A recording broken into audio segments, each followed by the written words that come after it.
Lorsqu'on sera à la synagogue dimanche soir, mes amis, Dieu attendra une seule chose de nous pendant ces 24 heures. Qu'on lui demande pardon.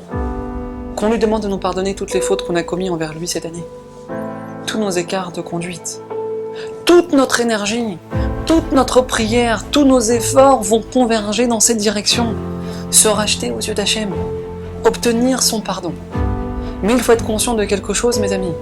C'est qu'il est absolument inconcevable de supplier le Maître du monde de nous pardonner, d'effacer nos fautes, et que nous, de notre côté, on ne pardonne pas aux autres. Il faut être clair sur une chose, c'est que même la plus belle tchouva du monde qu'une personne pourra faire le jour de Kippour, si cette personne n'arrive pas à pardonner à son père, à sa mère, à son mari, à sa femme, à son associé, à son employé, à son beau-frère, à sa belle-mère, à son voisin, alors cette personne-là, mes amis, ne peut pas espérer recevoir le pardon de Dieu le jour de Kippour. Pourquoi ? Parce qu'il y a un principe dans la Torah. C'est que Dieu se comporte avec nous comme on se comporte avec les autres. Tu veux que je tire un trait sur toutes tes fautes ? Pas de problème. Alors toi aussi de ton côté, tire un trait sur le mal qu'on t'a fait. On n'a pas le droit de rentrer à la synagogue le jour de Kippour avec de la rancune dans notre cœur, c'est impossible. Nos sages nous enseignent que Dieu est prêt à pardonner à n'importe qui.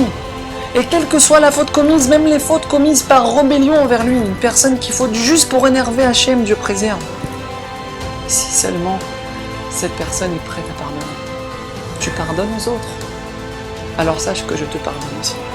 Et quel que soit ton casier judiciaire, je ne regarde plus aucune de tes fautes. Et plus que ça, mes amis, écoutez bien, la rigueur divine ne peut plus avoir d'emprise sur quelqu'un qui pardonne. C'est-à-dire que même s'il y a, Dieu préserve, de graves décrets décidés sur cette personne, la force du pardon peut tout annuler. Alors c'est vrai que c'est dur, et c'est même très dur. Il y a eu des offenses, des humiliations, de la souffrance, c'est vrai. Mais c'est le moment, mes amis, c'est le moment de tirer un trait sur le passé et de réécrire une nouvelle page. Parce que si on veut que Dieu nous donne une nouvelle chance à nous, alors on doit pouvoir donner une nouvelle chance aux autres. Qu'Hachem nous donne la force d'arriver à pardonner à tous ceux qui nous ont fait du mal, même 10 ans en arrière.